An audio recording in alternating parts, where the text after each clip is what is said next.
St. Ignatius of Loyola was arguably one of the most inspiring saints and left a tremendous impact on the Catholic Church.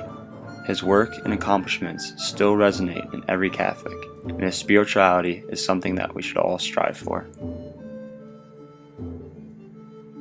St. Ignatius was born in Loyola, Spain, on October 23, 1491. His life was one of conversion, considering the fact that as a young man, Ignatius was not religious whatsoever. In fact, he was more interested in joining the army and becoming a soldier. As Richard Cohen stated in his novel By the Sword, he described young Ignatius as having a, quote, love of martial exercises and a vainglorious desire for fame.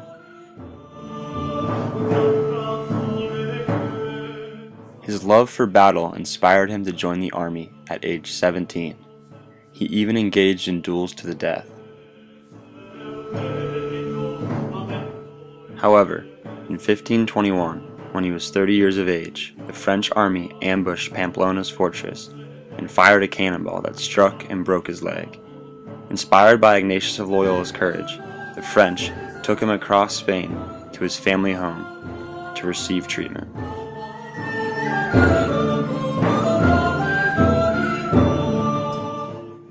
During surgery to fix his broken leg, he almost died, but somehow miraculously recovered. During his recovery, Ignatius of Loyola read many religious books, including The Life of Christ by Ludolf. This work ultimately changed his life forever.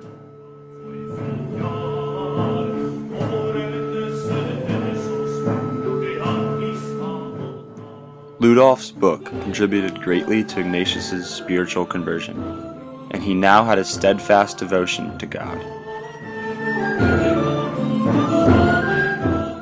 Ignatius once made mention of his injury in isolation by stating, "If God causes you to suffer much, it is a sign that He has great designs for you, and that He certainly intends to make you a saint. And if you wish to become a great saint, entreat Him yourself to give you much opportunity for suffering, for there is no wood better to kindle a fire of holy love than the wood of the cross." He had a very great conversion experience later in life. He had been born to a wealthy family, was injured in battle in Pamplona in a battle with the French, and during his convalescence he started to read books. And there were really only two books available to him in that convalescence. One was A Life of Christ, not a Bible, but almost a biography of Christ. And one was a book about the lives of the saints.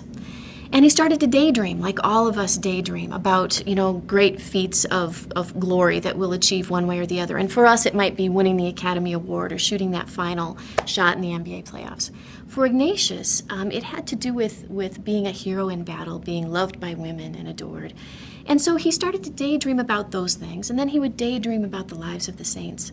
And he noticed that the daydreams he had about the lives of the saints stayed with him longer and were more meaningful to him. And there was this kind of slow metamorphosis, this slow change in him, where he really decided to kind of hand himself over.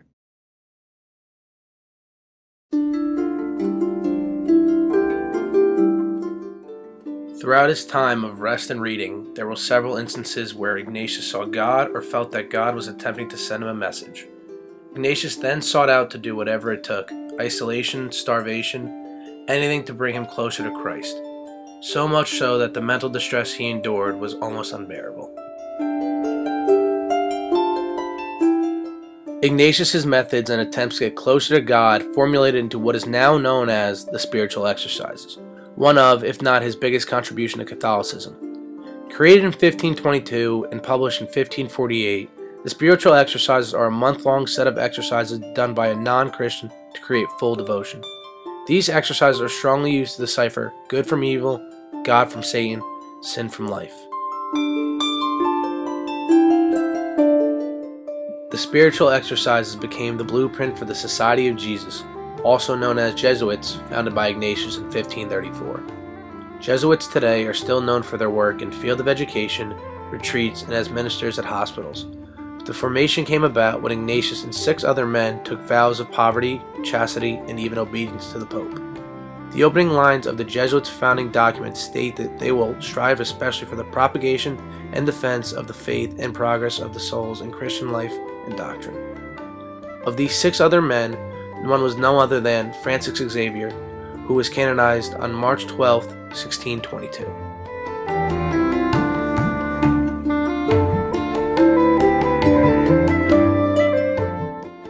Throughout his later life, Ignatius wanted to make the long journey to the Holy Land.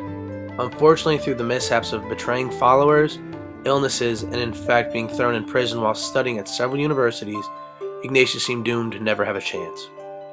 In his last attempt, now with a third different group of followers, Ignatius was again stricken ill and unable to go, making his followers take a vow to wait a whole another year to make the journey, which also fell through with the war in Turkey.